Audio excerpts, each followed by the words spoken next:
want to know how to start the ketogenic diet, how to get into ketosis and start burning your own body fat for fuel. Yes! How to have a lot of energy and mental clarity for the entire day. Lee, I got this. That's the beauty of ketosis and the ketogenic diet. 0 to 100, nigga, real quick. Welcome to the channel, my name is Seem, and in this video I'm going to explain you how to start the ketogenic diet step by step. It's a complete beginner's guide. You ain't gonna see it coming. If you want to know how to optimize and improve your body and mind, then make sure you subscribe because my videos cover exactly those topics. But now let's start with some of the basics of your metabolism. You ain't gonna see it coming. Come on, learn. So, your body can use different fuel sources for energy. Glucose is the molecule of carbohydrates and it gets stored in the body as glycogen. Fatty acids can be found in dietary fat and you either burn them off as energy or store them in the adipose tissue. Protein consists of amino acids that are essential building blocks for your body, but protein itself can't be stored inside the body. You only need a certain amount of protein per day for maintaining muscle mass, and what you don't need right away has to be converted to glucose before you can store it. Converting protein to glucose is a whole nother topic, but it's quite relevant when trying to maintain ketosis. It won't happen by eating too much protein. It happens when your body actually feels the need to do it. Gluconeogenesis is driven by demand, not by supply. All excess calories, whether that be from carbohydrates or fat, get converted into triglycerides and they're stored in your adipose tissue for backup. If you're in a caloric deficit, you'll take those same triglycerides and burn them for energy. It doesn't matter what type of food you eat. If you eat too much calories, then they will still end up as triglycerides in your adipose tissue. 48% body fat. By default, your body is using glucose for fuel because it's quick to absorb and easy to store as fat. When you're in a fasted state or when you reduce your carbohydrate intake, then you will eventually deplete your liver glycogen. The liver will then start producing ketone bodies from stored triglycerides. Those same stored triglycerides in your body fat, which leads us to ketosis. In a nutshell, ketosis is a metabolic state in which your body has shifted from using glucose as its primary fuel source into supplying its energy demands with ketone bodies. You can induce ketosis by fasting for either 3 days or restricting your carbohydrate intake for a few weeks. Ketogenesis involves the creation of ketone bodies such as acetoacetate that gets converted into acetone and beta-hydroxybutyrate. Help! I'm in a nutshell. That sounds like a very difficult process. Why would you even want to get into ketosis? Because it's awesome. There are many benefits to this state. Ketones produce 25% more energy than glucose. Glucose metabolism causes more oxidative stress and free radical production, which can speed up aging and cause damage to the mitochondria. The ketogenic diet mimics the physiology of fasting, which makes it superior for blood sugar and insulin stabilization. It's easier to burn fat and lose weight on keto. Your energy levels throughout the day are constant and you won't experience the ups and downs of insulin. You will also experience improved endurance and physical performance thanks to burning your own body fat for fuel. The ketogenic diet has a lot of positive benefits on your health, such as higher HDL cholesterol, lower triglycerides and reduced inflammation. You'll have greater mental clarity and clearer thinking because your brain has access to energy 24/7. And you'll have reduced hunger at the expense of increased satiety, which makes it again extremely good for weight loss and improved cognition. Die, calories, die! I myself have done the ketogenic diet for 3 years and I must say that it has drastically increased the quality of my life, starting from my physical performance, my cognition, my mood, my energy levels and my productivity. It's a lot easier to stay focused on something for longer periods of time without getting sidetracked or getting hungry. It's been great for building muscle and improving my physical performance at the gym as well. And of course, it's very easy to maintain a lean physique year-round. If you're at a caloric deficit on the ketogenic diet, then those missing calories will be taken straight from your body fat. On a non-ketogenic diet that doesn't restrict carbohydrates, you will experience slightly higher rates of muscle loss at a caloric deficit. The reason is that your body is still geared towards burning glucose, and when you run out of glucose inside the body, then you will start to convert your protein into glucose through gluconeogenesis. This is the point where gluconeogenesis is driven by demand, not supply. Your body needs some energy, and the next best thing after glucose is protein. First time in my life I'm Pissed off! But this doesn't happen on a keto diet because your body is using fat as its primary fuel source.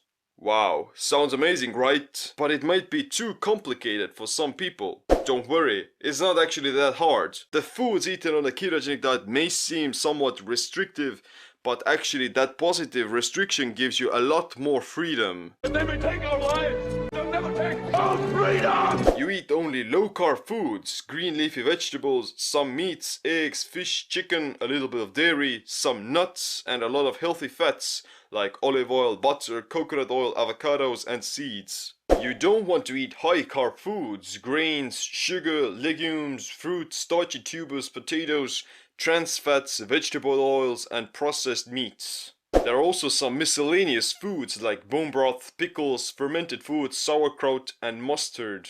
But you can't expect to get into ketosis by just eating those foods. You also have to eat them in the right amounts. What makes a diet ketogenic isn't the foods that you eat, but the low amount of carbohydrates and the other macronutrients. The standard ketogenic diet macros are said to be around 5 to 10% carbohydrates, or 30 to 50 grams net, 15 to 30% protein, which is about 0.6 to 1.0 grams per pound of lean body mass, and the rest of your calories, about 60 to 80%, should come from fat. You have to understand that these are just numbers. Your body doesn't have its own keto calculator. The liver just starts calculating how many grams of protein or fat you ate. The lower your carb intake, the faster you will start producing ketones. The more physically active you are, the more insulin sensitive you are. How many calories and macros you should eat depend a lot on your individual condition, but these percentages are simply some good guidelines. Someday you might need some more carbohydrates, while at others you need more fat. It's a constant process of adaptation. Keep looking shocked and move slowly towards the cake. So how do you know if you've made it to the promised land? And I've seen That you got into ketosis. the promised land. To know if you're in ketosis, you can measure your blood ketones using blood ketone meters. Nutritional ketosis begins when your blood ketones are above 0.5 millimoles. The optimal zone is said to be around 0.5 to 3.0 millimoles. Above 3.0 millimoles indicates starvation ketosis and means you might be in a caloric deficit. It's not dangerous, but it may have some negative side effects. Ketoacidosis occurs at 8 or above millimoles, which causes dangerous blood acidity. It won't occur on a ketogenic diet, but with severe alcohol poisoning or on people with type 1 diabetes. There are also some symptoms of ketosis. You get a dry mouth and you may become more thirsty. You will experience water weight loss and increased urination, lack of appetite and reduced hunger, increased energy and focus, and of course the keto breath. It's this metallic and fruity taste in your mouth.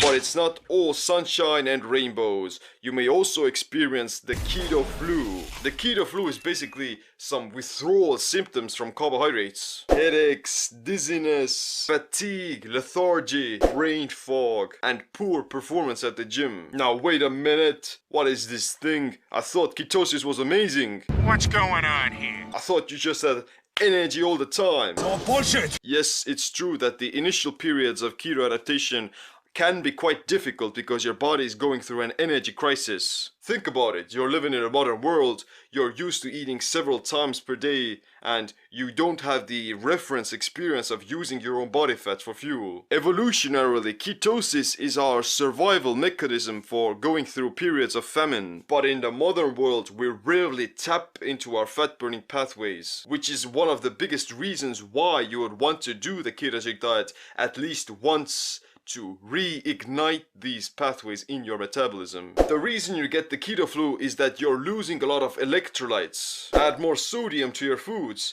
Drink bone broth, bouillon cubes or pickled juices. Take some supplements for magnesium, potassium and vitamin D. Reduce your overall stress levels. Get more sleep. And during the adaptation phase, train less intensely and focus on building up your fat burning engine. All of it. Usually it takes about 2 to 3 weeks to become adequately keto adapted, to really notice some of the differences. But it still depends on how your body individually reacts to carbohydrates. For me, it took about a week to notice that my body started to use fat more efficiently. Some people might feel amazing from the get-go, you lucky bastards. For others, it may take up to several months. If you're coming off a high-carb diet, then it's inevitably going to take a longer time to adapt than for someone who has been eating a paleo-type diet for a while now. What about some of the common mistakes? Eating too many carbs. They either have some hidden sugars in their food lurking around, or they just simply eat too many carbohydrates. Low levels of insulin and blood sugar are the key to a ketogenic diet. Not enough fats. You need a substitute for glucose to give your body some energy. Not enough micronutrients. Magnesium, potassium, calcium, vitamin D3 or omega-3s,